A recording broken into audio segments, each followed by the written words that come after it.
Welcome to everyone joining us today. I'll give a few minutes for people to come in. So excited to have you all here. Well, wonderful. Well, welcome. Thank you everyone for joining us today. We're so excited to have you with us. My name is Carolyn Muller, and I'm the Senior Director of Learning and Development here at IFTA. And again, want to thank you for joining us. We're here to host a really important conversation, unlocking zero-emission funding for equipment and warehouse. It's brought to you today by IFTA's elite member, PLM. PLM has been an elite member with IFTA for over 20 years, and we want to thank them for all of the insight and support and partnership that they've given our membership throughout the year. So thank you, PLM. Before we dive into today's conversation, I want to just mention a few housekeeping items. You'll notice you're on mute, but that doesn't mean we don't want you to participate. The goal of today is really to be a conversation. We have some amazing panelists, but want to be able to answer any of your questions real time. So if you have questions or want to ask something relevant to the conversation, please put your questions in the chat and we'll be sure to answer them if we can real time, and if not, we'll be sure to take them at the end.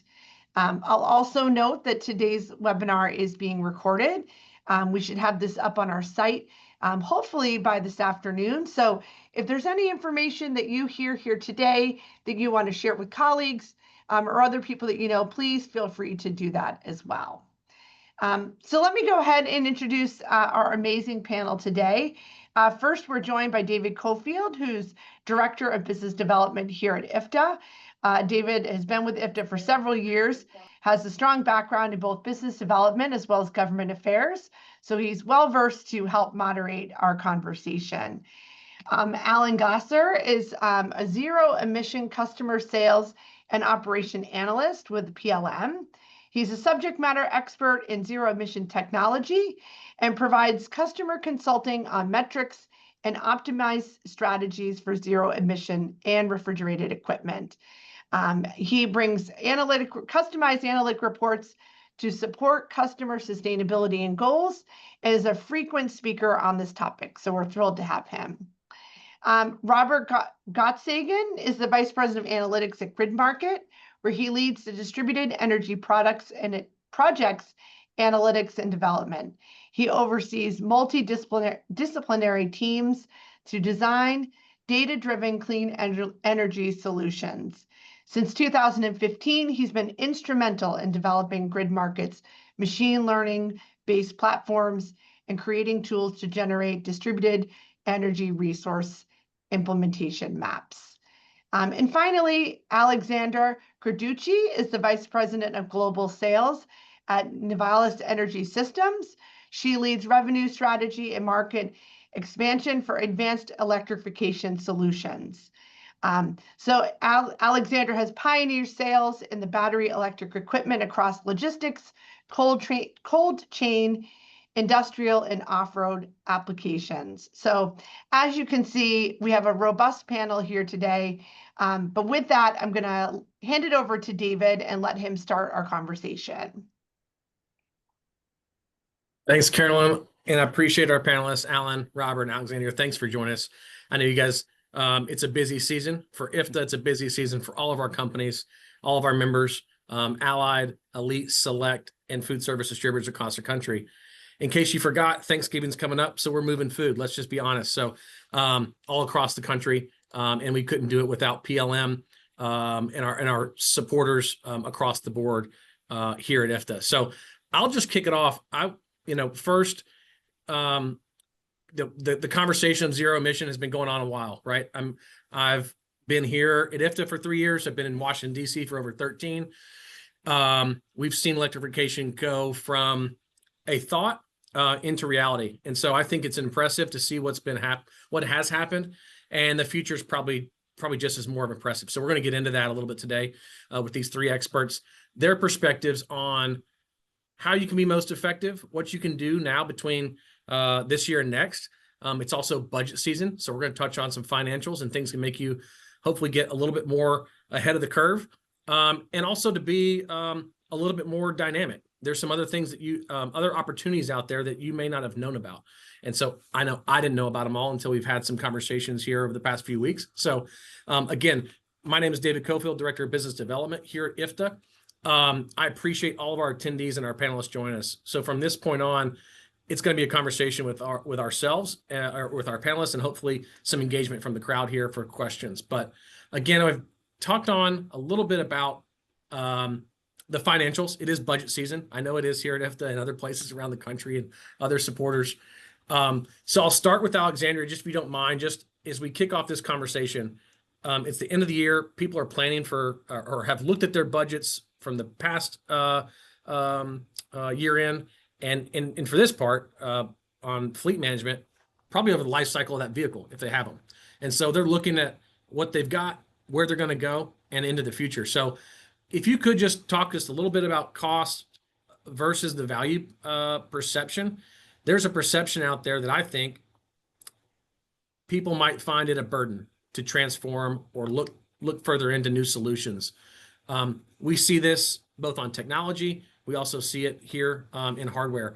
And so if you could, Alexander, just touch on that a little bit, just to kick the conversation off. What can folks plan for, and how much money can they save? Let's see. Yeah, thank you. I'm honored to be starting the conversation here. So I love talking about return on investments. I have Excel spreadsheet upon Excel spreadsheet about this. So I'm going to try to not go on my soapbox for hours and hours, because nobody wants to hear me talk about all of my Excel spreadsheet cells. I don't think it's any surprise to anybody on this call that typically going electric means a higher CapEx cost. It has for years so far. We're working on, as volumes get higher and the industry adjusts, so more batteries are being sold, the cost of batteries go down, which are the largest cost component of really any EV equipment, or I shouldn't say EV, electric equipment, is those batteries. So those are getting lighter weights and they're getting a lower cost as they become more common in the market. With that said, even with volumes growing over the past few years, it's still a CapEx burden. So there's a couple things you have to look at. One of them is your return on investment or operating cost savings. So everybody is different. It really takes a specific fleet analysis to look at, like, what are your routes? How often are you charging? How much battery are you using? Etc. And then you can figure out what you're going to save across the board for all kinds of zero emission technology. Speaking on the electric side, you're going to get a huge savings in fuel and a huge savings in maintenance. A big misconception that I've heard is that electric equipment offers zero maintenance costs. That's not true. There is still maintenance, but in most cases, it's well over 50% maintenance savings. Another thing you're going to look at is, I've heard a lot of people kind of think about how diesel magically appears in the tank almost. That's not really something that people talk about, although they do talk about the cost of infrastructure, which I know Robert is going to spend a lot of time on discussing. It has to get in the tank somehow. So you're paying maintenance for your propane tank. You have to pay to install your propane tank, or you're paying a wet hose service fee. Maybe you're taking it to the gas station. Maybe you have your own in-house wet hose truck to go around and fill them up. But either way, you have to consider that cost savings as well as going electric. And then finally, there's grants, of course, available. They're not dead, that are really going to help eliminate the risk of that first step, essentially. So if they're not getting it to a 1-to-1 CapEx ratio of buying a diesel or hybrid, something with an engine, they're going to get close. And in some cases, they may even get better. So there's many ways that going green can save you green. It can be a good business step. Great for your financials on your business side. You just have to make sure that you're looking in the right areas to electrify to really maximize those savings. Perfect. And Alexandria, for a lot of our members, some of them are in the first step, some are in the second, third, or fourth, or fifth step. What are some things that you see are the practical first steps? That's one question. And then the second, I might ping to Robert a little bit too on this, is on the second step. Let's say you do have a fleet, or you do have some EV or technologies, whether it's on the trucking side or the material handling or electricity in general, how much your warehouse is producing on the grid. What are those first steps? What are the second steps? And then maybe to Robert, what are the third, fourth, and fifth steps? Yeah, the first steps are, again, it's very dependent on what your operation are. I know we're moving food around the country. We're going to be very busy here for the holidays, but it really depends on what your operation is. So the first step I would say is go look at your fleet and decide what is feasible for you to electrify, meaning like what equipment can you feasibly electrify without sacrifice? So that's going to involve talking to manufacturers. Maybe you need a more robust product that's a little bit pricier. Maybe you need something simpler. It really depends on how much demand your routes are going to have. It could be a truck. It could be an electric TRU. It could be a yard goat. It could be a mix of them.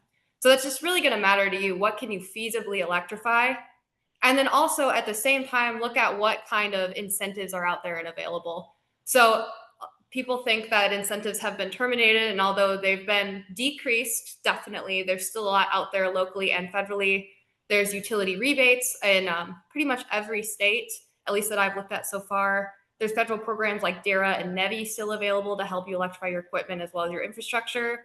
California, of course, has a lot of great grants, Goods Movement, Carl Moyer, CORE, HVIP, just to name a few. So match that feasible equipment to electrify based on routes so you're not having to sacrifice to what is out there financially on the equipment side. And then obviously the infrastructure is a little bit more generalized. It doesn't have to be so equipment specific. And also design the pilot around learning, I would say, because there is a learning curve to go electric. A lot of cases it's easier, it's quieter, it lets you enter more routes because it doesn't make any noise. So you're not going to have those people complaining at 6 a.m. saying, hey, be quiet, I'm trying to sleep with an electric. But there might be some hiccups on the way because people are getting used to it. So just take it as a learning opportunity before you go all in and kind of understand those next steps and work with partners to help you do so. So you're not at a loss and it goes smoothly for you. It can go smoothly, absolutely. You just have to be prepared for some changes. Absolutely. And Robert, maybe on before you get to the third, fourth, and fifth step here that might be out there that people haven't thought about, give us a little background on Grid Market, your relationship here with PLM, and again, back to this second or third step, like what can our members do if they're in the warehouse, not just thinking about EVs, but what other electrical systems here can we kind of look at? Absolutely. And thank you for setting me up, both David and Alexandra, on that question. I would say just real quick, Grid Market, we specialize in is different types of what we call DERs, distributed energy resources. So that's anything that touches your electricity load, whether it's EVs, EV chargers, or even on-site generation like solar panels, backup generators, linear generators, battery storage systems. So to get back to that second step, really what we need to think about is what makes a strong financial case for going electric. Because we all like the warm and fuzzy feeling of reducing our carbon, but it also has to make financial sense as well. So like Alexandra just explained, so much of that savings or that financial motivation comes from fuel savings. Well, if we're converting from diesel to electricity, there's going to be some fuel savings associated with that. But getting to that next step where we've already made the conversion, you unlock this increased electricity load on site with what's now a new source of electricity draw with all these trucks. So what Grid Market really specializes in, and we've done this with a bunch of our customers, is how do we combat the increasing electricity loads that come from electrified fleet to a decreasing electricity, whether it has to do with energy efficiency measures that you can do with your site, that you can do with your new EV infrastructure as well, coordinating chargers so that the actual charger dispatch strategy is well thought out. I think that was also another good point Alexandra made is, this is really for a lot of people, the pilot case, and that fleet strategy is going to play into is going to be very important when you think of, okay, well, how much am I paying for electricity if I'm on a time of use rate where electricity prices may shift throughout the day, right? Your costs may be more expensive during the day and cheaper at night. Well, how does that already influence? I have shipping routes that have to be kept in mind.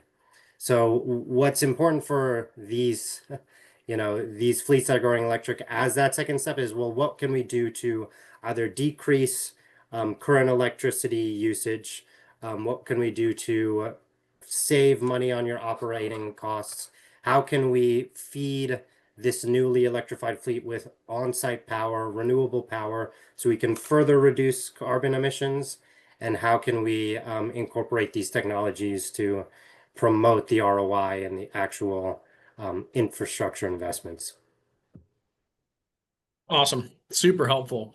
And I guess then, I mean, we're kind of jumping, I might jump around here just as I'm going through it, but I think what's strategic here is, can you talk a little bit about the advantages versus in-house versus the grid? And if you are on that second step, if you do have EVs, or even you're looking at your electrical input and output and what opportunities might be there, just walk us through like what that game plan, if you walk into one of our members or even to a warehouse in general, you're looking at a couple different things. Where did this start?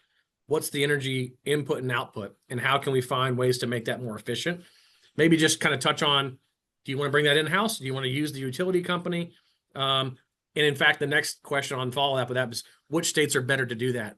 Which states are better to rely on the utility company or take it out of house and use what you have?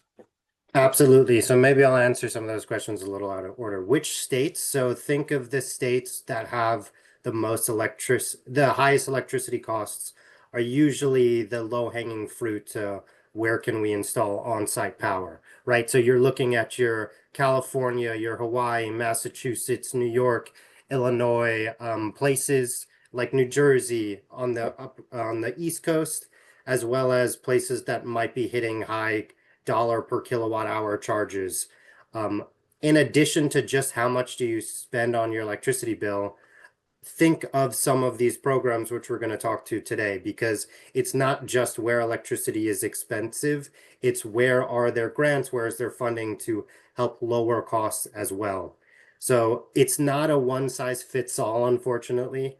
I hate using this answer, but it does depend when it comes to where are you going to be able to save the most money to provide the best returns in order to get the best ROI on this type of infrastructure. That's where partners like Grid Market, hate to plug ourselves, but that's what we do every day. That's where we're trying to run the actual financial numbers and show you, if you have a portfolio of sites, this is where it makes sense to electrify first. And with those savings, you can pay for infrastructure in some of the states that don't have as good financial returns. So that was your first question about geography. I think the second question was a little bit more on the second step and what other sort of infrastructure should we look at. So I think a common conception is, well, let's power these EV fleets with renewable power. So that's typically solar, whether it's on-site or virtual power plants. Solar is great, but we also see other technologies as well that may be natural gas technologies, such as a linear generator or a fuel cell. Those technologies are starting to really shine too we'll probably get into this in a little bit, but as the federal incentives for energy generating assets change, with the recent OBBBA passage, now the federal incentives for solar are not as strong, or they're strong right now, but they're set to expire next year. So there's a little bit of rush on solar, but there's technologies such as what I mentioned, linear generators, fuel cells, combined heat and power, traditional natural gas generation that's been around for decades. We're still seeing a lot of profitability when it comes to being able to produce electricity for a lot cheaper than what you can get it from the grid. Perfect. And maybe just to go back to your first, and you mentioned this on your last answer, but for grants, we're talking about there's federal funding, there's state funding, there's grants. This is maybe a question for both Alan and Alexandria. And in fact, I'd like for you all to just kind of chime in here, because grants are not my specialty. Although I had worked here in government affairs, I would like to hear your opinion on this, because there's 50 states, they're all different. Maybe give us some insight on that. Yeah, Alex, you want to start?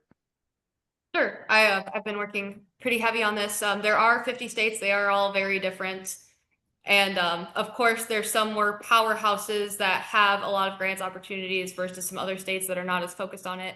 California, I'm sure, comes to the first of mind for all of us. For example, they recently opened up a program through Proposition 1B. It's called Goods Movement Program. And that takes 80% off the CapEx cost of a brand new all-electric TRU, or transport refrigeration unit. So that's a huge grant. They also have grants still for energy infrastructure, like Energize with the capital IIZE, if anyone wants to look it up. That covers up to 100% of your infrastructure costs. Core and HVIB, I'm sure a lot of people are familiar with HVIB. That can take a huge chunk off of your cost of going to a new electric vehicle, like a tractor, for example, to pull these trailers. So California is very robust in that. Other states don't necessarily have as many pockets allocated, but they still have something. So New York has a program called NITVIB. It's kind of like the sister to HVIB, but a lot of states still do have these program called DERA, Diesel Emission Reduction Act, that came out of BIL. So that hasn't been retracted. That's actually still out there. Those were Congress enacted funds, so they can't be pulled back, but they are sunsetting. So if you're in a state that doesn't have any programs kind of in front of you, flashy like California and New York does, I would recommend that you go to your local senators, legislators, program organizers, whoever they may be, and plead your case. They are looking for your advice to help them form and shape these grants because they want them to succeed. And if they have to go guess without any kind of voices, it makes it a lot harder for them to succeed. So there is definitely power in going and having these discussions with people, telling them what you need, and helping them form these grants to benefit your fleet, your neighbors' fleets, people who want to electrify in a feasible, cost-logical kind of way. There's also a bunch of utility rebates out there. Again, that's something that if your local utility company maybe doesn't offer a rebate, go talk to them, tell them what's going on, and see if they would be willing to offer a rebate. You using more electricity is going to help them too. So ultimately, there are some states that are more challenging to get grants than others. Of course, there can be big disparities in that, but there is definitely worth at least going and having these conversations to see what you may be able to shake loose from them, because there are remaining federal funds available. Yeah, just kind of echoing what Alex was saying. I actually was in DC a couple months ago and met with a lot of the public transportation industry. And a lot of states you would never guess have been getting tons of funding to start converting their cities over to electric. New Jersey, New York, Pennsylvania, and DC all had huge, parts in it. It goes back to the first part, like Alex mentioned, you just have to have those conversations. Most of these municipalities and different funding agencies are willing to work with you and accommodate because they want to give you the funding. Like she was mentioned with the goods movement, we actually worked on acquiring a large sum of that this past year and just got it. And it's been sitting for 2 or 3 years, $25 million, $30 million that were just sitting there and no one even knew about it. So you just got to do some digging. It does take some groundwork and, making some phone calls, and then reach out with some partners, reach out to myself, Robert, Alex, ask us around, see what other, grant funding opportunities we're working with. Maybe it works for you. But my big thing is just ask those questions. There's always some form of, offsetting that cost. It's not as rigid as it might have been in the past. They're actually quite flexible when it comes to it. Perfect. And Alexander, you may have mentioned this, out of the things that you, out of all of those opportunities you have mentioned, what's urgent? What's between now and let's say Q1, Q2 of 26? Is there anything that folks should be kind of focused on first and foremost? Yeah, great question. That goods movement is definitely the most urgent. It's $50 million that Al and I have worked very closely on, helping to have these conversations, prove a need for it. That's 80% cost coverage of TRUs and also cargo handling equipment. That's sunsetting in January 28th. So that's kind of in a rush to use it. And then we'll need people's help to continue utilizing what little bit remains out of Proposition 1B. On a less urgent but still urgent scale is those DERA funds, because they are they're being used slowly, I would say, from what I've been seeing. I could be wrong. Maybe somebody's coming after them a little bit harder, but they will go away eventually. So if you're looking to electrify in a state outside of California, definitely, like Alan said, talk to partners, talk to one of us, tell us what you need, and we can go find it, probably draw from there. Programs like Core, HVIB, Carl Moyer, NetVib in New York, I don't want to say that they're not urgent by any means, but they're programs that are set to continue. So they're a little bit less urgent than that Goods Movement program that we've mentioned for all of California, and then the DERA programs. Got it. And you'll hear this in DC a lot, but if you don't use it, they'll take it away and lose it. So, and again, even for the CR that was passed here, that's no new funding. So those are restrictions on new programs and new projects within certain programs at DOT and DOE for that matter. So not to get too far in the federal registry or legislation here, but I appreciate those comments, and for us and our members, urgency is key. You know, our members work on year to date, you know, small incremental improvements, but these are real dollars that can be put to work fairly quickly. Alan, being from the PLM side, correct me if I'm wrong, but you guys see it almost directly.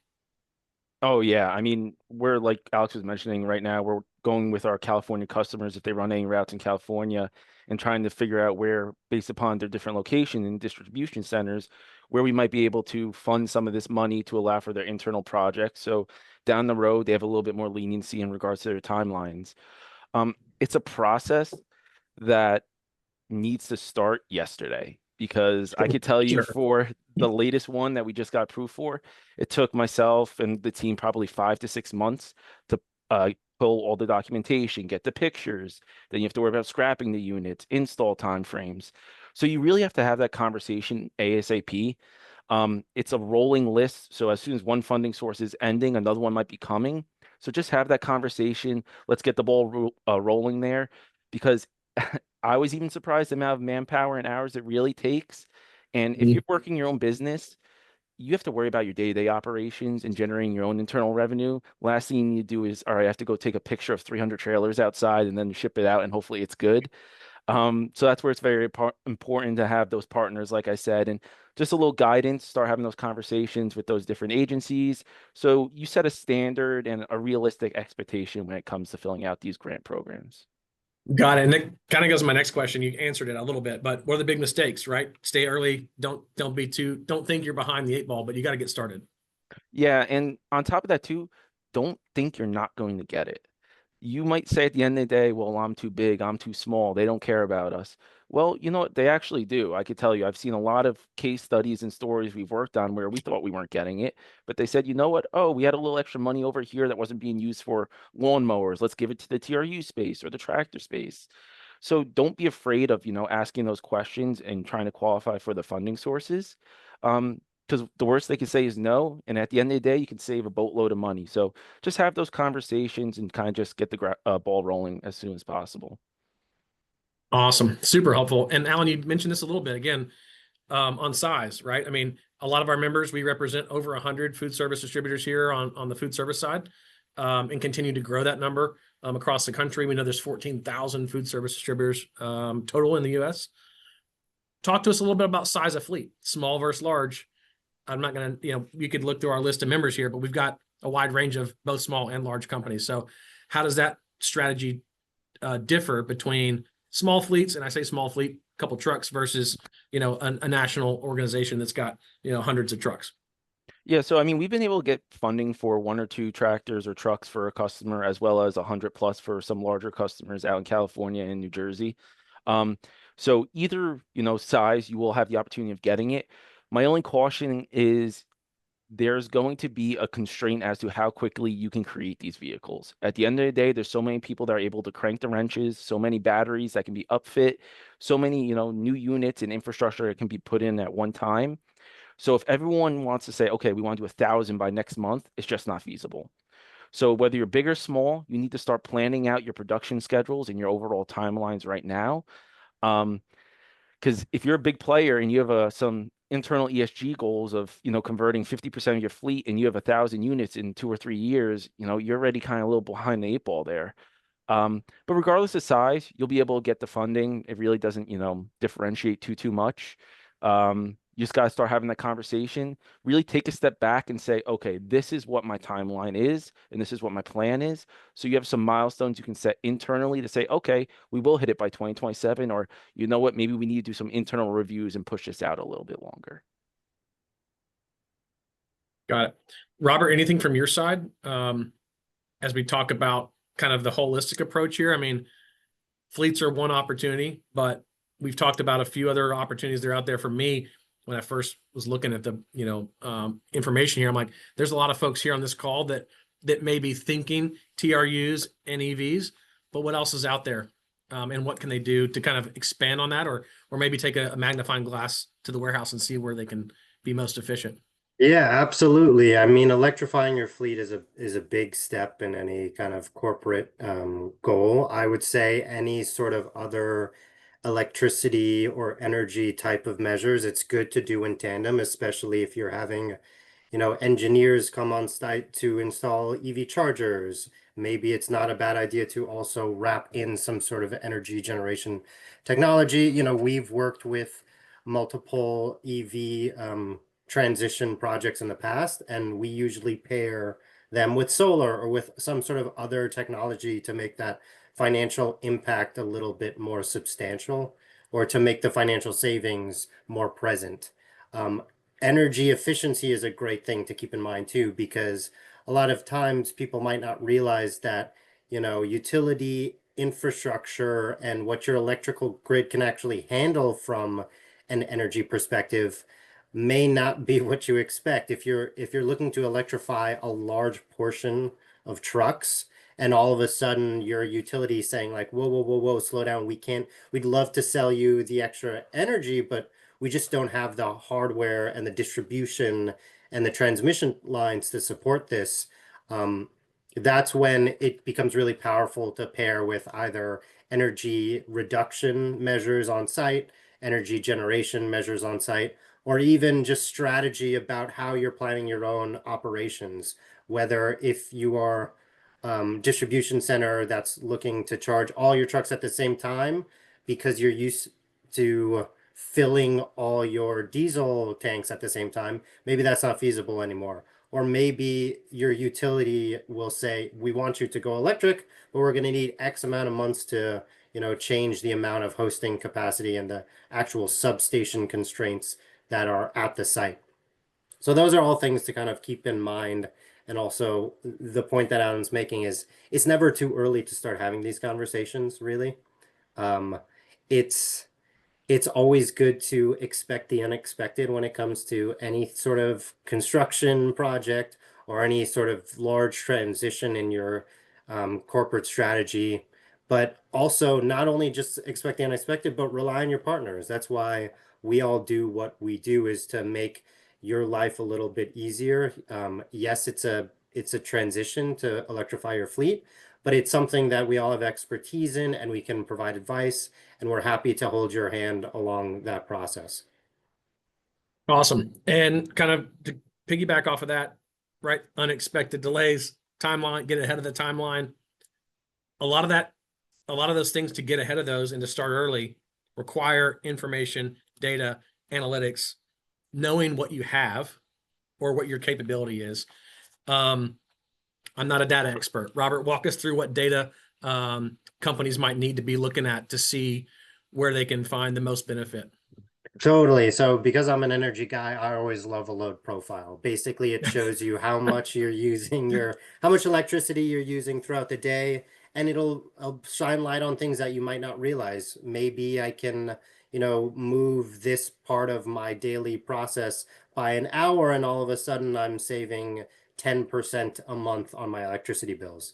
It's not just on site though, right? If you're now having to think about shipping routes and time, your trucks actually stay in the parking lot versus, okay, are these trucks going to be every night returning back to the facility, or are they going to be doing intrastate or interstate trips, right? We need to think about if charging is now something that these truck drivers have to keep in mind. Is that something that's feasible based on current trucking routes? Or do we have to replan the routes, or have to allow for more time on the site for us to facilitate longer charging? That also then gets into the question of, are you installing the right EV charger? Because there are EV charging infrastructure that can really rapidly charge up your truck, so you're not forced to sit on the lot for 6 or 8 hours. You can do something very quick, so that if you have a turnaround and you have different targets you have to hit internally, you install a more powerful charger, and it will be able to get you from 20% to 80% in an hour or two.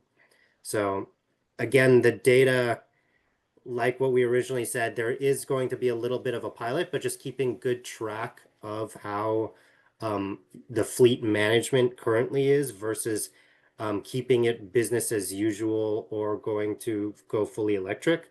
That's all good information to have and start to record where you may not be currently doing so. Absolutely. I mean, I think you can never be too early, right? I mean, this is an ongoing project, I think. And again, multiple facets too. It can be trucking, it could be the TRU itself, it could be even the forklifts, right? I mean, they could be these guys sitting here behind me. So I think there's lots of opportunity here for our members. I appreciate this discussion.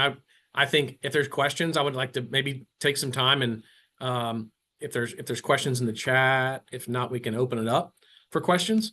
And if not, if there aren't any questions, we can just continue the conversation. If Alan had any more thoughts on kind of where PLM fits in, going forward into the future. I mean, I feel like the future was yesterday, and it kind of goes to this same topic. Like we should have been doing this 5 years ago, right? Or companies could have been doing this, and some of them are. So where can we go, and what can our members do this year? And again, between now and 2030, let's say.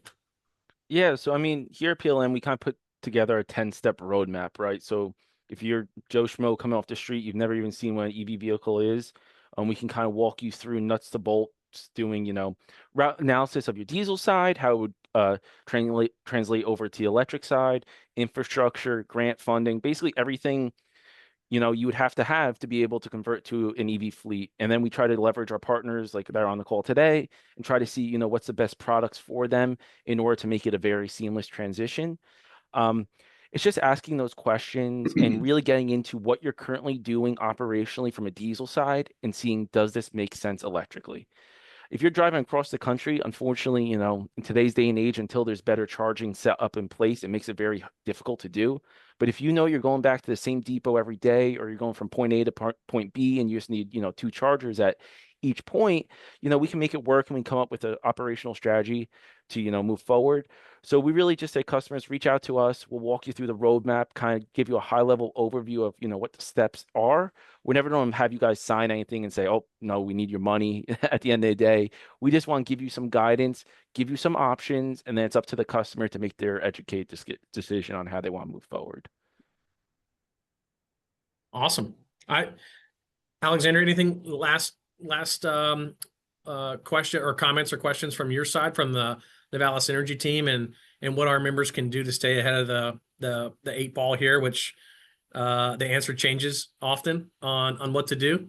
So first of all, I appreciate all that you guys do, taking these concerns and then tracking these opportunities throughout the states is a job that we can't do alone at IFTA. And so I know PLM's been a great supporter of IFTA's for over 20 years, and look forward to continuing these conversations with both Novalis and Grid Market as well. So Alexandria, I know we've talked about a little bit on the next steps ahead, but if folks want to reach out to you or the team, in fact, there you go. That's it right there. If they want to reach out to you, it's right there. But Alexandria, I'll let you finish and close it out, and maybe we'll pop over to Rob real quick. Yeah, thank you. Novalis, I don't think we've gone over this on the call yet. Novalis designs and manufactures battery systems, completely zero-emission battery systems, to pair with OEM TRU. So you can maintain the TRU brands that you're currently used to and have a great service network through the dealers and still be fully electric, or even a hybrid option if you want to keep that diesel for a backup, although most grants restrict that. They want you to go fully electric. So as a manufacturer, like Alan was talking about, it is a lot of work to go through a grant program. There's a lot of steps. The more equipment that you're applying for, the longer that becomes. So Novalis, like many other manufacturers, we are not the only ones, have an internal team to take most of that grunt work for the customers wanting to apply for a grant. So definitely reach out and get the help where you can. Reach out to any of us on what financial opportunities there are. And I think it doesn't have to be the most formal thing ever. There's no commitment to a lot of these programs. So you can apply if you're just thinking about it with no kind of obligation to continue. So just get the casual conversation started. Say, look, this is my fleet. Here's where maybe it makes sense. Can the experts like Robert, Alan, myself come and analyze and talk about what we could do best that's going to essentially save me the most money at the end of the day and keep my out-of-pocket CapEx costs as low as possible. In a lot of cases, maybe even lower than to continue on a hybrid or diesel. So really just start the conversations. It can be casual and there's no commitment. Nobody's going to handcuff you and say, okay, give me your money now because you've come out and talked to us. So no risk in getting started. Awesome. And Robert, maybe the last question I've got for you is like, what's the relationship between the utility companies? How are they receiving this information, both from the grant side and opportunity when they see companies coming forward and saying, hey, you know, we want to explore these options? What's that conversation like between the utility company? Totally. So utility companies are bureaucracies, right? In many cases, they're going to have their processes and box to check in order, whether that's releasing grant funding or whether that's getting more people EVs on the road. However, because any sort of fleet electrification, I believe Alan touched on this, is in their best interest, they're going to prioritize the energy consumer, right? They want to be selling as much electricity as possible. So they're going to do whatever they can to make the process as seamless for the energy consumer or for the site operator who's looking to electrify their fleet. Unfortunately, there's over 1,000 electric utilities throughout the US. But for most of those large players, especially in California, Massachusetts, you know, the whole Northeast, you have a lot of these state regulatory bodies that are telling the utilities that, hey, you have to have solutions for Class 8 trucks, or here's the funding brackets that we're looking to distribute funds. And then it's really up to the utility to get the customers excited and get the customers applying to actually secure these fundings. So the utility, they're going to have their own requirements, but they're really there to make sure that the process goes smoothly and try to do whatever they can to support your fleet electrification.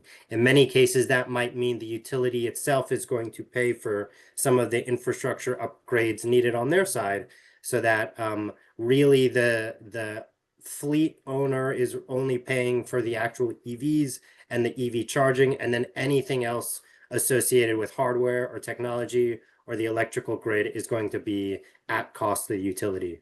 So again, it's always good to know who your local utility representative is for a variety of reasons, but they're going to really look to see what's in your best interest as well when it comes to fleet electrification. Absolutely. Well, don't hesitate to reach out both to these folks and our panelists.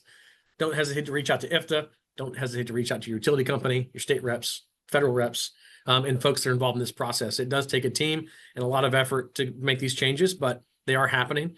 You can see it right here in real use cases and real opportunities here from our supporters and folks that are on the call today. So I appreciate all the folks there.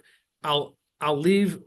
We had their contact information up just briefly. We'll send that back around to participants on the call. If you'd like to reach out to any of these folks here on the call, or even us at IFTA, I'd be happy to connect you directly with either PLM, Novalis, or Grid Market. So I don't see any questions in the chat. I assume there may be some coming outside the chat when we get off the call, and other leads that we can follow up on.